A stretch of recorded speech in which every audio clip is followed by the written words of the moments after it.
ఎక్కడ ఆ కిరీటం ఎక్కడ?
ఈసారి చెయ్యి కదిపావా తల ఎగిరిపోతుంది.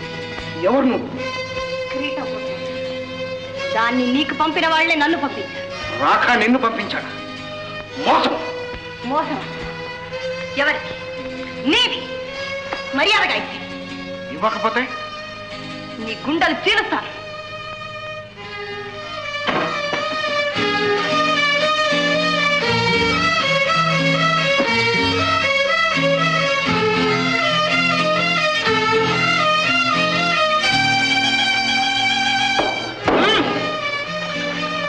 కదిలితే కాల్ చేస్తాను.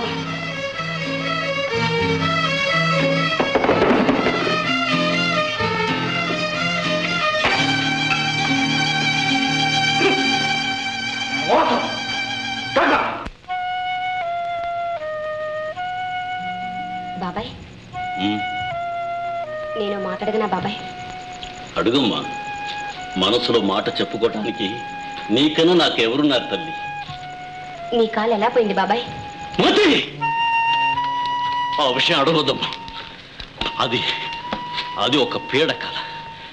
అవునులే బాబాయ్, నేను నీ కన్న బిడ్డనైతేగా నువ్వు చెప్పడానికి. మోతి, అలా అనకమ్మా. నిన్ను చూసుకునే బ్రతుకుతున్నాను. నువ్వు కళ్ళు తెరవక ముందే మీ అమ్మ నాన్న పోతే నా ఆరో ప్రాణంగా పెంచుకున్నానమ్మా. మరైతే ఎన్నిసార్లు అడిగినా నిజం చెప్పవెందుకు బాబాయ్?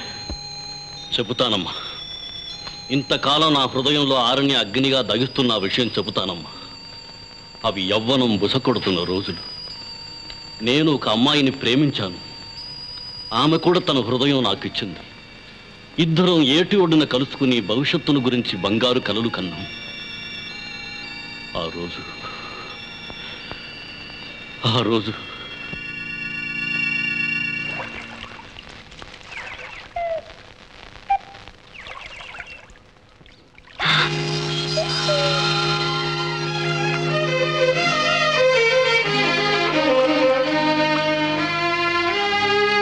లక్ష్మి, లక్ష్మి, ఆగు లక్ష్మి, ఆగు లక్ష్మి.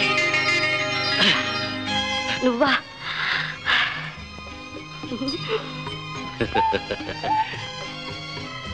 దొంగ, ఎంత దూరం పారిపోదాం అనుకున్నావు? నీకు అందనంత దూరం.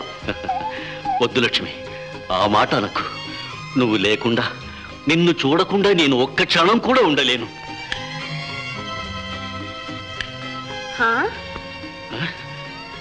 ఇప్పుడు కాదు.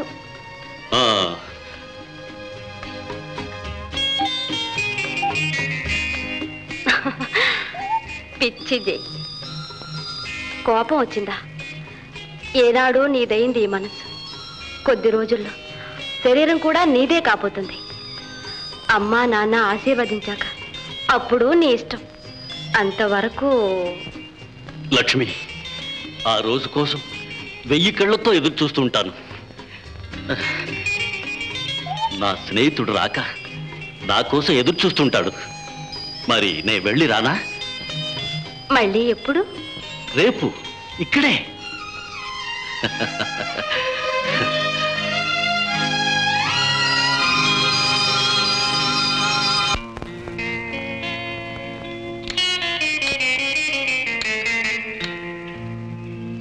రాకా రాకా.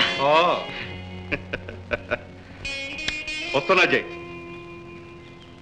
ఆలస్యం అయింది కాదు? నాకు తెలుసు జై, నీ బాధ నేను అర్థం చేసుకున్నాను. పద. నేను చాలా అదృష్టవంతుణ్ణి. ఎందుకని? నీ వంటి ప్రాణ స్నేహితుణ్ణి, నా ఆరాధ్య దైవం లక్ష్మిని పొందగలిగినందుకు. అవును జై, నిజంగా లక్ష్మి ఏ మహారాజుల ఇళ్లలోనూ ఉండవలసింది. నిజం రాక, నా లక్ష్మిని నా కళ్ళల్లో పెట్టుకుంటాను, నా గుండెల్లో దాచుకుంటాను. అరే ఏమైంది? కత్తి అక్కడ మర్చిపోయిచ్చాను. పద వెళదాం. వద్దు, నువ్వు మళ్ళీ లక్ష్యం చూసావంటే అక్కడి నుంచి కదలవు.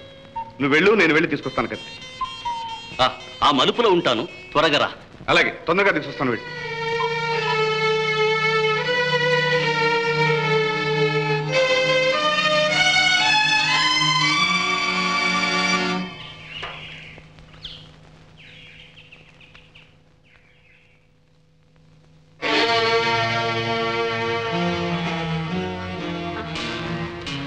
నీకోసం జై వచ్చాడే.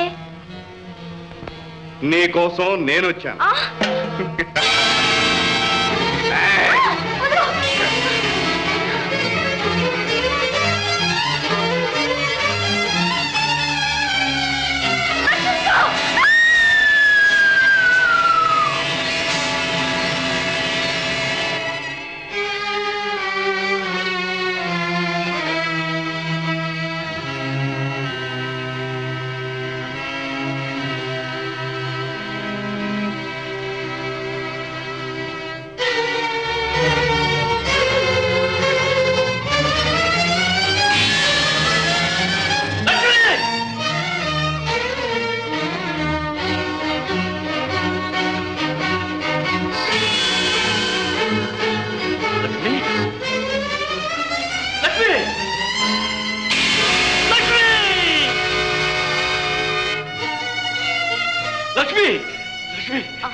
నన్ను తాకొద్దు, నా జీవితం మలినమైపోయింది. రాక నన్ను సర్వనా